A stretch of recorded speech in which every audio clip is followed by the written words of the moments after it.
Next article जिसके बारे में हम बात करेंगे वो है स्टैंडिंग द ग्राउंड। ये article basically India China border talks के ऊपर आया हुआ है जो रिसेंटली फेल हो गई है, उस पर ये आर्टिकल है। प्रीलिम्स के लिए बहुत इंपॉर्टेंट इसलिए रहते हैं ये सब चीज़ें क्योंकि प्लेसेस इन न्यूज़ इससे रिलेटेड चीज़ें आती हैं।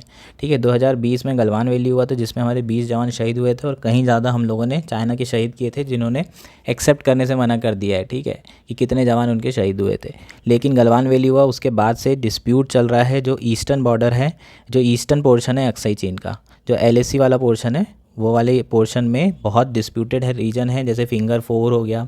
ठीक है, ऐसे कई सारे डिस्प्यूटेड रीजन चल रहे हैं। ठीक है, तो उस डिस्प्यूटेड प्लेसेस को न्यूज़ में आ रहे हैं, उनको आप लोगों को मैपिंग करना है, बहुत ज़रूरी है। ठीक, सबसे पहले अगर हम बात करें प्रीलिम्स के पर्सपेक्टिव से तो प्लेसेस इन न्यूज़ तो आ ही रहा है। 2020 में गलवान वैली हुआ था तो नुब्रा आया था, इसका मतलब कि ये सारे रीजन न्यूज़ में थे और आया यहाँ पर एक रीजन के बारे में था। इसका मतलब डायरेक्ट क्वेश्चन आता नहीं UPSC में, और ये आपको समझने की ज़रूरत है ताकि आप जो है पूरा ओवरऑल चीज़ों को पढ़ें। या तो उससे रिलेटेड आसपास की चीज़ें आएंगी या डेप्थ में पूछा जाएगा। ऐसे डायरेक्ट आसान सी चीज़ें नहीं आती, वो स्टेट के लिए है, स्टेट PCS के लिए। ठीक, तो ये क्या है, डिस्प्यूटेड रीजन है और इसको जॉनसन लाइन बोलते हैं। ठीक है, थोड़ा चाइना इंडिया बॉर्डर का जो डिस्प्यूट है उसके बारे में जान लेते हैं। ठीक, क्या डिस्प्यूट है, ये वाली जो लाइन है पूरा मतलब इंडिया का जो मैप है ऊपर वाला, जो जिसमें जम्मू कश्मीर और लद्दाख पूरा है, उसको बोलते हैं जॉनसन लाइन। ठीक, उसके बाद एक लाइन यहाँ पर है जो मैकार्टने मैकडोनल्ड लाइन है। 2 ब्रिटिशर्स ने ये लाइन बनाई थी 1893 में। ठीक है, इसको ही LAC माना गया है इंडिया के हिसाब से।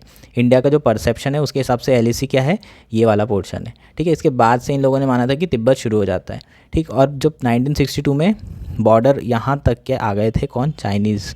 ये वाला पोर्शन अभी पूरा डिस्प्यूटेड है, इन दोनों में पेट्रोलिंग चलती रहती है यहाँ से इस वाले रीजन तक। चाइना मानता है कि यहाँ तक के है और इंडिया मानता है कि इंडिया के हिसाब से परसेप्शन LAC का ये है, चाइना के हिसाब से उनकी बॉर्डर यहाँ तक है। समझ में आया। रिसेंटली जो गवर्नमेंट का क्या है स्टैंड कि ये पूरा है ना, पूरा कश्मीर, पूरा लद्दाख, सब कुछ हमारा है। ये पूरा जॉनसन लाइन जितना है सब कुछ किसका पार्ट है, इंडिया का। समझ में आया क्या। उसके बाद मिडिल जो सेक्टर है उत्तराखंड वाला जो रीजन है और हिमाचल प्रदेश वाला कोई डिस्प्यूटेड नहीं है, बहुत छोटे मोटे डिस्प्यूट हैं, उतना बड़ा कोई डिस्प्यूट नहीं है। ओवरऑल बॉर्डर सेटल्ड ही है यहाँ पर। उसके बाद जो नेक्स्ट सबसे बड़ा इशू है वो है कौन सा वाला, मैकमोहन लाइन वाला। मैकमोहन लाइन मतलब अरुणाचल प्रदेश का। इंडिया क्या मानता है, मैकमोहन लाइन जो है वही फाइनल बॉर्डर है। और इन लोग मानते हैं कि जो तवांग है वहाँ का जो कल्चर है वो लासा मोनास्ट्री के जैसा ही है। मोनास्ट्री ये मतलब यहाँ का बुद्धिज़्म और लासा का तवांग का बुद्धिज़्म सेम है। तो इन लोग कहते हैं कि ये दोनों एक ही जगह के पार्ट हैं, मतलब ये हमारा ही हिस्सा है, यही तिब्बत का पार्ट है और चाइना का पार्ट है। और काफ़ी अंदर तक का रीजन क्या मानते हैं, कंसिडर करते हैं अरुणाचल प्रदेश के। और घुस भी आए थे 1962 में, लेकिन उसके बाद वापस चले गए, मैकमोहन लाइन से वापस पीछे हो गए। ठीक है, तो इंडिया क्या बोलता है, हम तो यही कंसीडर करते हैं मैकमोहन लाइन को, और बोले कि हमारे यहाँ बहुत सारे मुस्लिम है और उनका मुस्लिम कंट्री जो मिडिल ईस्ट कंट्री है उनका कल्चर और हमारा कल्चर सेम है। इसका मतलब पूरा मिडिल ईस्ट हमारा तो नहीं हो जाएगा। उसी तरीके से आपका लासा का बुद्धिज़्म और तवांग का बुद्धिज़्म सेम होने के कारण सारा पोर्शन चाइना का नहीं हो जाएगा। ठीक है, तो ये ऑब्वियस सा रीज़न है जो इंडिया ने दिया था। उसके बाद कुछ प्लेसेस हैं जो न्यूज़ में हैं।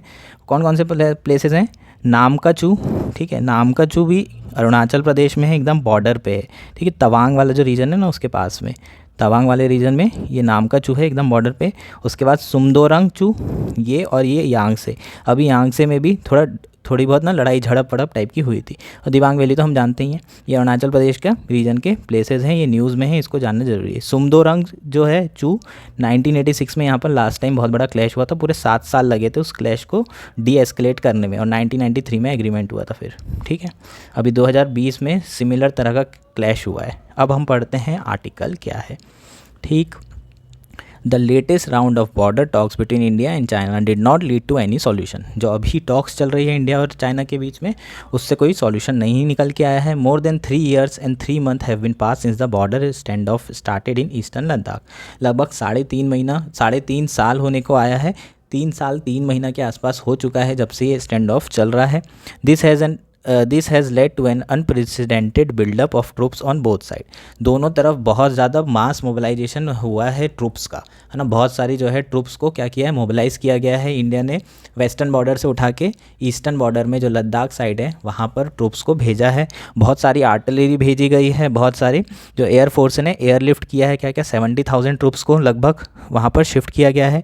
आर्टिलरी गन्स 9,000 टन की वहाँ पर क्या करी गई है, शिफ्ट की गई है, टैंक्स भेजे गए हैं। तो बहुत सारी जो है प्रिपरेशन की गई है, मोबिलाइजेशन किया गया है जब से डिस्प्यूट हो रहा है, ठीक है। अननेसेसरली बहुत खर्चा आता है, बहुत पैसा लगता है मोबिलाइजेशन में, तो ये सब सारी चीज़ें हैं ना, वेस्ट ऑफ मनी है। अगर चाइना थोड़ा सलीके से रहे तो प्रॉब्लम ना आए, ठीक है, इंडिया को, क्योंकि इंडिया ऑलमोस्ट पीसफुल कंट्री है ऑलमोस्ट, ठीक है। अभी अभी थोड़ा अपन जवाब दे रहे हैं ताकत से, लेकिन इंडिया हमेशा रिएक्ट ही करती है। इंडिया कभी एग्रेसर का काम कभी इंडिया ने किया नहीं है, ठीक। The government has been making the case in the last couple of weeks that it has build infrastructure in border area over the 9 year which has led to a deployment of forces since the stand off, ठीक है। तो government बोल रही है हमने बहुत infrastructure बना दिया है, तो जो डिप्लॉयमेंट है फोर्सेस का वो बहुत तेज़ी से हो रहा है, हमने 9 साल में बहुत काम किया है, और ये एक रीज़न है जिसके कारण चाइना ने जो है एग्रेशन चालू किया था, क्योंकि इंडिया बहुत तेज़ी से इंफ्रास्ट्रक्चर बना रहा था, ऐसा गवर्नमेंट कह रही है। India and China foreign minister and national security adviser has met last month before the corps commander level talks, raising hope that there could be a breakthrough before prime minister Narendra Modi and Chinese president Xi Jinping meet in Johannesburg for BRICS summit in August 22-23। तो recently अभी मिलने वाले हैं प्रधानमंत्री prime minister अपने India के नरेंद्र मोदी जी और president China के शी जिनपिंग जी, कहाँ पर, ब्रिक्स समिट में जोहान्सबर्ग में 2022-23 में 2022-23 बोल रहा हूँ, अगस्त 22-23 में, ठीक है। तो दो चार दिन बाद इन लोग मिलने वाले हैं। उसके पहले इंडिया जो फॉरेन मिनिस्टर है और नेशनल सिक्योरिटी एडवाइज़र है, ठीक है, उन लोगों की टॉक हुई थी, तो लगा था लोगों को कि होप थी कि ये जो है इशू रिजॉल्व हो जाएगा इन दोनों के मिलने के पहले, पर ऐसा हो नहीं पाया। लेकिन होप हैज़ प्रेसिडेंट, मतलब ऐसा पहले हो चुका है कि जब डोकलाम हुआ था in 2017, 2.5 month Doklam border stand of was resolve just days before Modi and Xi met in Xiamen of BRICS summit, ठीक है। डोकलाम हुआ था तो ये इशू को रिजॉल्व कर लिया गया था 2 दिन पहले, जब मोदी और ची मिलने वाले थे। तो अभी भी हम उम्मीद नहीं छोड़ सकते कि अभी मिलने वाले हैं, तो हो सकता है ये जो इशू है वही रिजॉल्व हो जाए। The 3 week long 2013 standoff in Depsang was resolve week before the Chinese premier Wen Jiabao was visiting India, ठीक है। तो पहले ऐसे दीपसंग जब स्टैंड ऑफ हुआ था 2013 में, ठीक है, 2013 में दीपसंग स्टैंड ऑफ हुआ था, 2017 में डोकलम हुआ था, 2020 में गलवान हुआ है, ठीक है। ये नाम याद रखना, ईयर वाइज भी याद रखना, ऐसे क्वेश्चन भी पूछ सकता है आपको, ठीक। तब भी जो है चाइनीज़ की विजिट होने वाली थी, उसके पहले ये रिजॉल्व कर लिया गया था। The window of opportunity exist between now and the Chinese president Xi visit to India for G20 summit. तो अभी अपॉर्चुनिटी है, विंडो ऑफ अपॉर्चुनिटी इस इशू को रिजॉल्व करने के लिए, क्योंकि विंडो ऑफ अपॉर्चुनिटी इसलिए है क्योंकि चाइना और इंडिया के जो प्रेसिडेंट है वो मिलने वाले हैं, और साथ में चाइनीज़ के जो प्रेसिडेंट है वो G20 समिट के लिए इंडिया में आएंगे भी। India has made it clear so far that the border stand of affects bilateral relation non and only a complete de-escalation will lead to normalcy in ties. India ने clear cut बोल दिया है कि जो bilateral relation है वो affect होंगे जब तक कि पूरा डी एस्केलेशन नहीं हो जाता, वापस अप्रैल 2020 वाली सिचुएशन वापस नहीं आ जाती है ना। जो गलवान हुआ था उसके पहले वाला जो नॉर्मलसी थी, जब तक नहीं आएगी बायलैटरल रिलेशन में, टाइज में नॉर्मलसी नहीं आएगी। इंडिया ने ही साफ साफ बोल चुका है।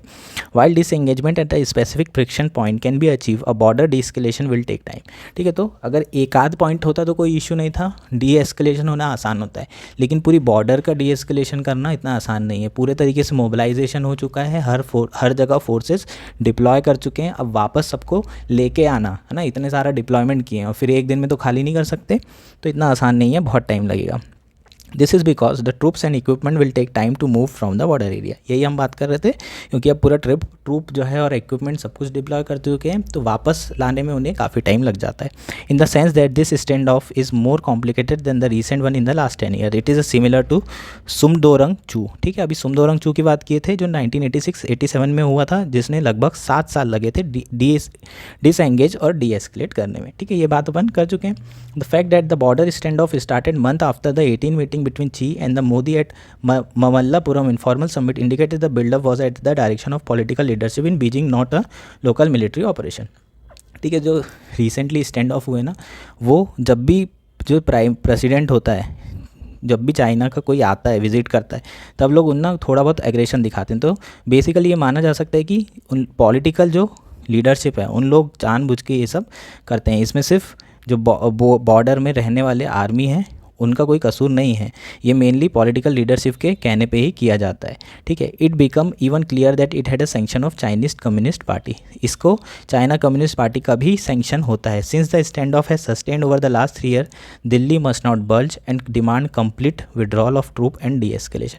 3 साल हो चुके हैं, इंडिया अपनी जगह पे अड़ा हुआ है और इंडिया को डी एस्केलेशन जब तक कंप्लीट नहीं होता तब तक के अड़े रहने की ज़रूरत है, बिफोर इट नॉर्मलाइज टाइज, जब तक कि उसे नॉर्मलाइज जो है करने की ज़रूरत नहीं है टाइज को।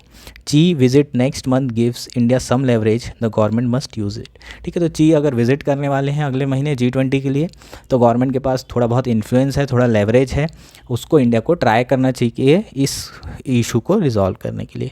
समझ में आ गया? और नॉर्मल टाइज को करने के लिए।